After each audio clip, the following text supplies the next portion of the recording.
Tak, dobrý den lidi, dneska hraju Roblox. Jo, a v názvu si tu už jste asi možná přečetli. Tohle videjko se jmenuje Vykrádání domů v Robloxu.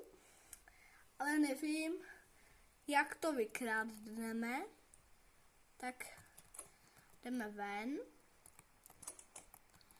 Ale budeme dělat možná i takový spíš jako pranky a to. Tak si jdeme nejdřív obět takovej velký tenhle ten apartmán. Tenhle velký. Ten je velký, tak tam se vejde 4 lidi do toho apartmánu. Jako 4 míst jako a ještě tam je jeden VIP, to je 5.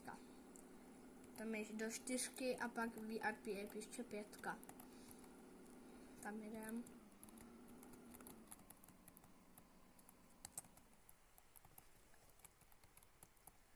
Snad tam je nějaký balíček. Tak to si byla fakt nebudu, protože to jako fakt nepotřebuju.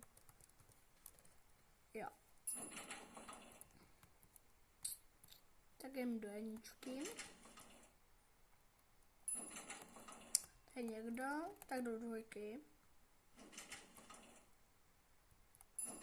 To je také někdo, tak do 3. Taky někdo, tak do 4, snad už tam někdo bude, ale to taky už asi ne. Jo, tady někdo, tak zazvoníme, to nám otevřou.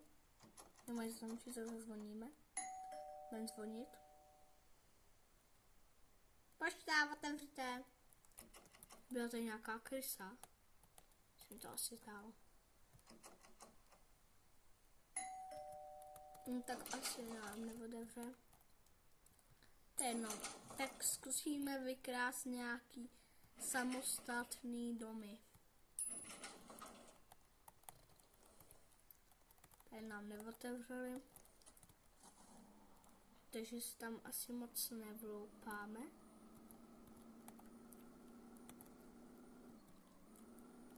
Ale mohli bychom taky ještě něco nabourat.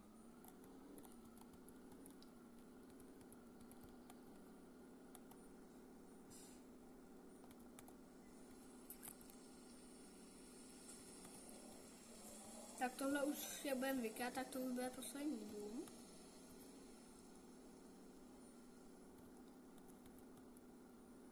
Tak tady nám asi neotevřu, tady jsme byli naposled.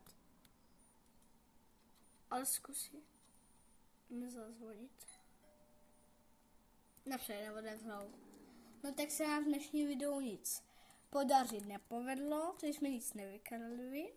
Takže v příštím videjku zkusíme vykradnout někoho zase.